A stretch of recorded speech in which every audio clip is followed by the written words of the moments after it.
अफनान साहब, अभी क्योंकि ज़ाहिर खबर चल रही है और आपकी बड़ी शदीद ख्वाहिश थी कि एक ऐसी पीटीआई आए जिसमें इमरान खान साहब माइनस हों, तो फिर आप उनके साथ इत्तेहाद भी कर सकते हैं और उनको एक लेवल प्लेइंग फील्ड भी दे सकते हैं। तो मेरा ख्याल है आपकी ख्वाहिश पूरी होती हुई नजर आ रही। खान साहब निकल गए। जी, बिस्मिल्लाह रहमान रहीम। देखिए, नहीं, हमारी तो कोई ऐसी ख्वाहिश जो है वो नहीं थी कि जो है वो इनको माइनस कर दिएगा। हम तो इन मैदान में मुकाबला कर लेंगे। इनका सियासत में मैदान में मुकाबला होता है, पहले भी हमने किया, आगे भी हम कर लेंगे। और ये तो इनका जो कानूनी मामलात हैं जो भी है वो ये लेके चल रहे हैं। ना हमारी हुकूमत है, ना हमारा, ना चीफ इलेक्शन कमिश्नर हमने लगाया हुआ है, ना चीफ जस्टिस हमारा है।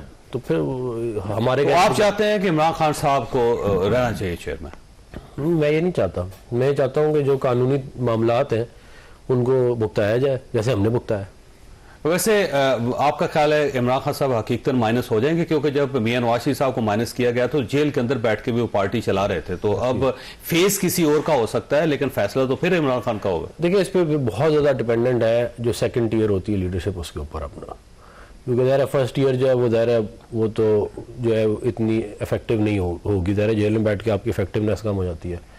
तो हमारी तो अल्लाह ताला की मेहरबानी से सेकंड ईयर लीडरशिप जो है वो इंटैक्ट भी रही और उन्होंने जो मियां नवाज शरीफ साहब के अहकामात थे उनको पर अमल दरामद भी किया। ठीक, इनका इम्तिहान है, अब देखते हैं क्या करते हैं। तलाक दी, उसने कहा जी इद्दत के दरमियान निकाह हुआ, तो सिर्फ वकील साहब नहीं मान रहे और बीबी खामोश है इस बात में।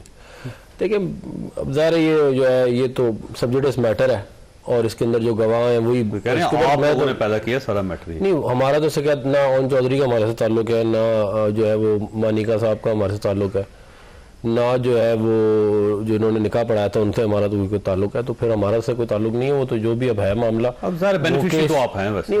क्या हम बेनिफिशरी भी जो है वो मतलब कि इससे हमारा कोई ताल्लुक नहीं है। वो जो भी मामला है ये अदालत में और जो गवाह है जो लोग हैं वो सारे पीटीआई से रिलेटेड है। पीटीआई के ओहदेदार रहे हैं, पीटीआई के अंदर बड़े बड़े ओहदों पे रहे या इमरान खान साहब के दोस्त रहे हैं, तो ये उनके दरमियान है मामला। उसके अंदर जो भी है वो जो है वो कोर्ट में मामला। आप वैसे क्या महसूस करें? बुशरा बीबी की तरफ से गलती हुई है, इमरान खान साहब की तरफ से गलती हुई है, ख्वाबुल मानिका साहब ने गलती कर दी है, बाद में गवर्नमेंट वो कहते हैं कि उनका मामला कोर्ट में आप जबरदस्ती बयान लेना चाहते हैं। कोर्ट के अंदर डिस्कस हो रहा है ना, प्रॉपर डिस्कस हो रहा है। नहीं, वो तो हो रहा है ना आज लेकिन 3 दफा तो उन्होंने कह दिया है ना। देखिए, मैं इसके ऊपर यही कह सकता हूँ, जो आपका सवाल है इसके ऊपर यही कह सकता हूँ, क्या कहते हैं कि मतलब कि हो सकता है कि किसी से कोई और किसी से कहीं गलती हो गई हो, तो वो जो है वैसे ये हर चीज जो ना आपकी पार्टी की तरफ जाती है। नहीं, हमारे एहसन जमील गुजर जो है उनके वालिद आपकी पार्टी के अंदर आपके मिनिस्टर हैं, रहने वाले हैं, तो और कहीं ना कहीं ताल्लुक तो निकल जाता है। उसके बाद ख्वाबुल मानिका साहब के वालिद जो हैं वो हर तरफ ऐसा लगता है पाकिस्तान मुस्लिम लीग नून पीछे बैठे। हमारा ऐसे कोई ताल्लुक है ही नहीं ना। हम देखिए, आप मुझे एक बात बताएं, अगर 2 बातें या 2 निकाह हुए या 1 निकाह हुआ, यही है ना, तीसरा तो कोई मामला नहीं है। तो जो 2 निकाह हुआ है उसके अंदर हमने तो नहीं कहा था कि दूसरा निकाह करो। मैं मफरूजे में कह रहा हूँ कि अगर 1 निकाह हुआ फिर तो कुछ हुआ ही नहीं है, यही है ना बात। तो फिर उसको हमारे पे तो ना डाले, हमारे से कोई ताल्लुक नहीं है।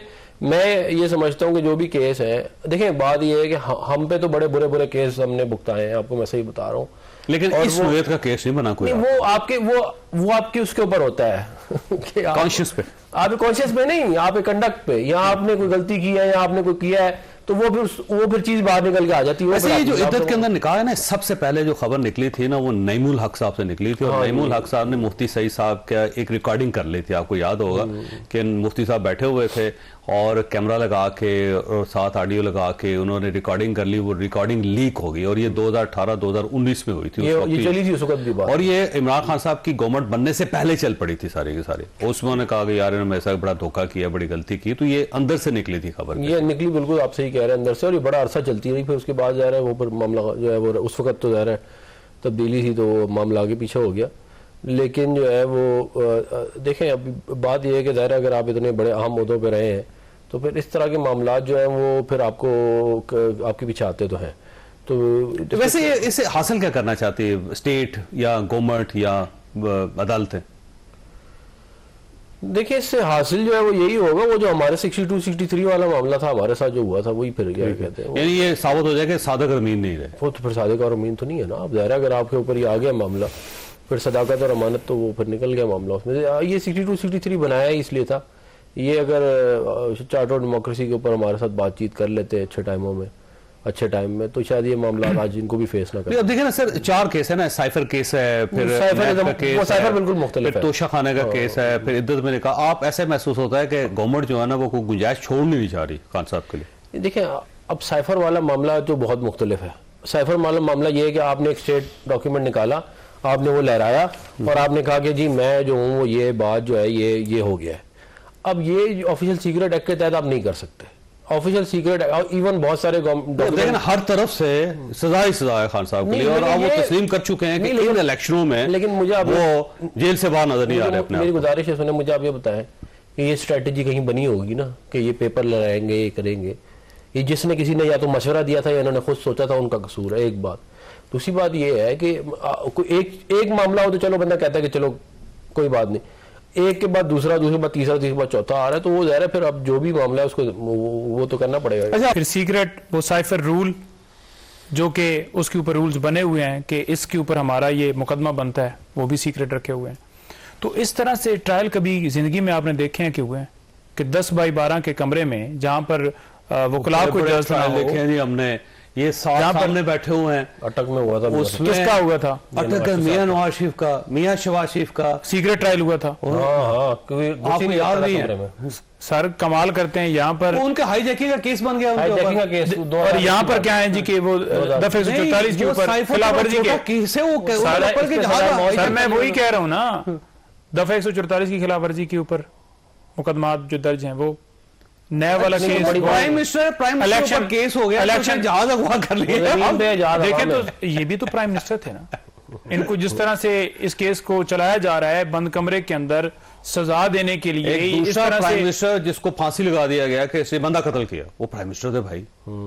किसको? तो तो मैं तो नहीं उसकी कह रहा हूँ कि बड़ा जबरदस्त किया। तो ये ट्रायल है ना, आप ये अच्छा, मतलब फॉर एग्जांपल अगर पाकिस्तान की भुट्टो बड़े बड़े ट्रायल हुए, भुट्टो साहब को जो है वो लटका दिया गया, वो शहीद हुए, तो क्या हम कहें कि भुट्टो साहब को हुआ है तो ये होना चाहिए? हाँ। लेकिन वैसे एक सवाल ये है कि जब ट्रायल ओपन है, वैसे नहीं ओपन ना, अटॉर्नी जनरल ने ट्रायल ओपन है, वहां नहीं ओपन, सर वहां भी ओपन नहीं है। इलेक्शन कमीशन बुलाता है, वहां एतराज, सुप्रीम कोर्ट में वो कहते हैं मैंने हियरिंग जाकर अटेंड करनी है, वहां सीक्रेट किस वजह से कर रहे हैं?